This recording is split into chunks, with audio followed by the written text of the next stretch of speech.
અંકલેશ્વર નજીક પસાર થતા નેશનલ હાઈવે 48 પર આજે એક ગમખ્વાર અકસ્માત સર્જાતા રહી ગયો હતો. હાઈવે પર આવેલી નવજીવન હોટલ નજીક સુરત તરફથી આવી રહેલી ગુજરાત એસટી નિગમની બસ અને રોડ ક્રોસ કરી રહેલી ટ્રક વચ્ચે જોરદાર ટક્કર થઈ હતી. અચાનક રોડ ક્રોસ કરી રહેલી ટ્રક બસની આડે આવી જતા બસ ચાલકે કાબુ ગુમાવ્યો હતો અને બસ ટ્રક સાથે ધડાકાભેર ભટકાઈ હતી. અકસ્માતને પગલે હાઈવે પરથી પસાર થતા અન્ય વાહનચાલકો અને સ્થાનિક લોકો તાત્કાલિક મદદ માટે દોડી આવ્યા હતા. ચોંકાવનારી વાત એ છે કે અકસ્માત સમયે એસ.ટી.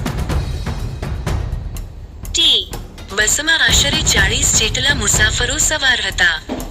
ટક્કર એટલી જોરદાર હતી કે મુસાફરોમાં ચીસાચીસ મચી ગઈ હતી, પરંતુ સદનસીબે આ ભયાનક દુર્ઘટનામાં તમામ મુસાફરોનો આબાદ બચાવ થયો છે.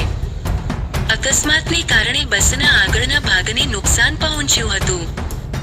ઘટનાની જાણ થતાં જ સ્થાનિક પોલીસનો કાફલો ઘટના સ્થળે પહોંચી ગયો હતો અને હાઈવે પર ટ્રાફિક જામની સ્થિતિ ન સર્જાય તે માટે વાહન વ્યવહાર પૂર્વવત કરાવ્યો હતો.